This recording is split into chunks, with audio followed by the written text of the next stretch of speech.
Hello everyone and welcome to Lakeside, and I was going to wait for another week or so before I put up another video, but I changed my mind because today I've finished the Manor House. Now when I say I've finished remodelling it. It got a bit bashed and it was looking a bit tired over the course of the years I've had this on Lakeside. And so I decided it was time to revamp it, shall I say. And there were certain things which I wanted to change on it anyway, like the gravel in a driveway was too big for the scale. So I scraped all that gravel off and put much finer gravel down. I also rewired and put all new LEDs in the lighting as well. And what else did I do? Well, quite a bit actually. Finished off the roofing. I'd missed off some of the flashing, LED flashing on the roofing. I've redone the back garden where the courtyard is, but I'll go through all that with you when I take the camera off the stand and I'll show you around. So that's probably taken me quite a few hours to do that, and also what I've been doing is it's been primarily all electrics really. I've put lighting in the two buildings now for the number 1 and number 2 platform. I've got the centre canopy to finish off. I need to install 2 new lights in that. And I've also installed, for the very first time on Lakeside ever, signals. Now, Rob McCrane over at Farland Howe, he sent me very kindly a set of signals which he uses on his layout for me to try. And I've installed those on the inner track just to see how they worked and whether they looked okay. They're absolutely brilliant. So I've ordered another set of those for the outer track for platform 3, and they're hopefully winging their way over to me as I speak. So that will be the inner and the outer track down as regards signals. I'm not going to go overboard on signals. I just want just a couple as a representation that there are signals on the track. So it's signals, lighting for the number 1 and number 2 platform, and the Manor House. Also across the back I've laid out roughly the layout for the start of the village, and again I'll show you that shortly. I haven't done anything else. Oh yes I have. I've done a little hillside over in that corner there, which I'll show you.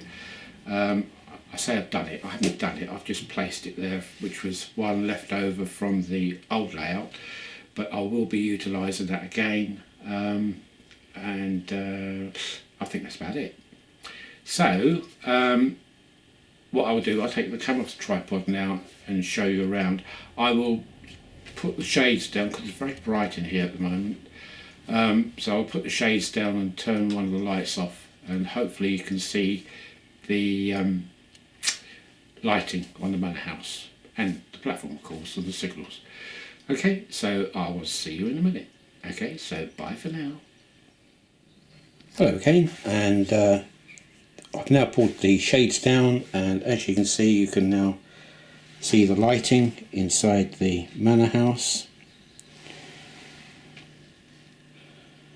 And before I mounted this on the baseboard today, I was outside actually with it, taking it from the house up to the train room, and there was some beautiful sunshine out there, so I took some pictures of it with natural light, and here's a few of them.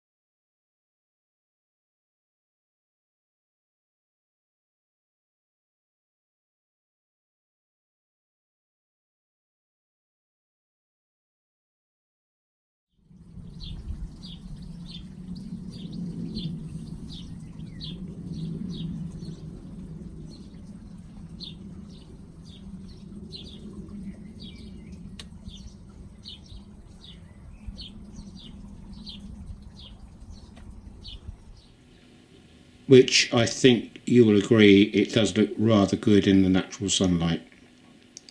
Now here is the front entrance with the revised gravel.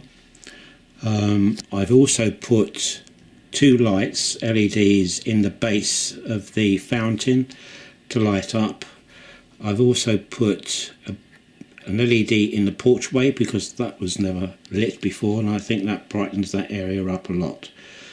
Now I don't know if I can get in. I'll see if I can zoom in on this, because something which really used to annoy me with the cars, and that's that with all the Oxford diecast, the front wheels are always fixed, obviously, but in some cases it looks wrong. And so what I did with this was that I wanted this to look as if it was turning on the gravel, and so I have taken the Jaguar apart, and I've made the front of the wheels, sorry, not the front wheel, the front wheels turned as if they are turning on the gravel. And I think that just that little part there just creates that little bit more realism, in my eyes anyway. And so if we go along from here, you can, let's hit the gate posts. Right, so you can see the annex there is now lit, which wasn't before. The whole of the front now is lit, apart from the 2 windows up here, one there and one here. I didn't want the whole building lit up. And so that's the view to the front.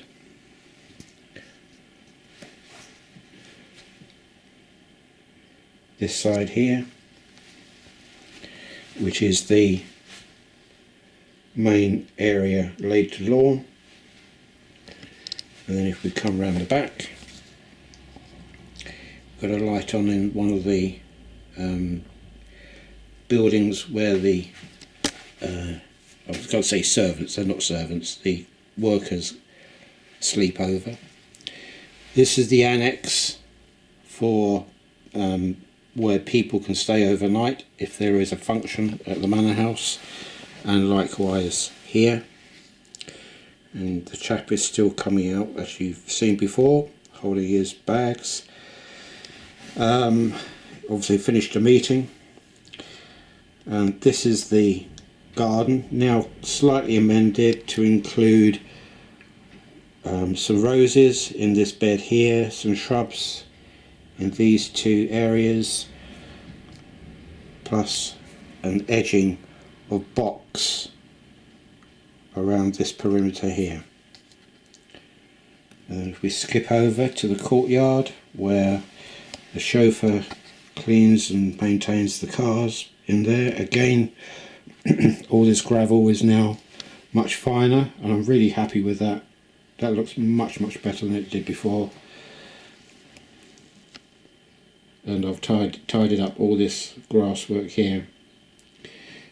But that's mainly to show you the Manor House in the lit form. And hopefully the photographs you saw before show you outside in natural light. So that's the Manor House. Now let's turn our attention to signals. So if we come down here, before I do that, I'll just show you the rough shaping of the village, the way it's coming out at the moment. So we'll start round here. So there is the pub, Red Lion. Then we have the cafe. And then we've got 2 semi-detached cottages, tobacconist newspaper, and then a row of terraced cottages. These are all which appeared on the old lakeside, and of course my house and garage. So that's the rough layout at the moment. It's not laid down in stone. I still might change this slightly. The little containers at the back have all got the old remnants of the gardens from the old lakeside, and they are in position so that this one here relates to this house here. Same with that one. So I've got virtually all the makings for doing all the back gardens and the front gardens again as it was on the previous lakeside. And if you remember, as part of the remit for this new layout, I wanted to keep the same feel, although not exactly the same layout as the previous lakeside. So the gardens, etc., will look very similar to what you've seen before. And I have mounted the Manor House through 90 degrees rather than it was before. Now before, the gate entrance here was over the back there against that roadway, but what I'm going to be doing is bringing the roadway down here and past the pub, and then there'll be the entrance to the Manor House that side. And the reason why I've done that is because if you stand back, that's the shot you get as you walk into Lakeside, and you see that. But the most important thing for me is that I will now be able to photograph very easily the front, this side, and the rear very easily, whereas with the other orientation I couldn't have done that. That now leaves me this gap here and that gap there to bring some more MDF along to here, so that will then increase the footprint both sides by a good margin, because I can do a lot of work in there. But again, I won't be doing that until I've finished over the back, and then I can start working on here. So let's go back to the signals. So this is the home signal for platform 1 and 2. Now I admit there should be probably two here, one for this track, where's my finger, there.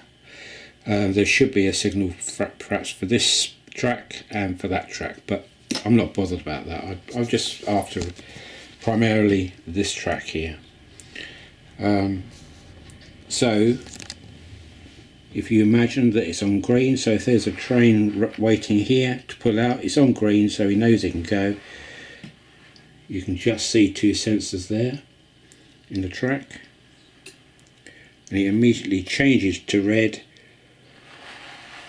once the train has gone over. So once the train's gone, it's on a time delay. There, now it's gone back to green. So that's the home.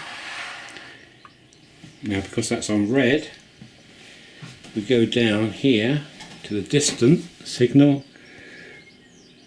It's now on amber, and that will change to green like that after about 30 seconds, which means that the train which was waiting in the station has now cleared the station, and anything which is waiting here on the amber can now safely go. So that's the two signals I've got on at the moment, and they will be repeated like that for this platform. So the home signal will go here, and the distant signal will go probably about there somewhere.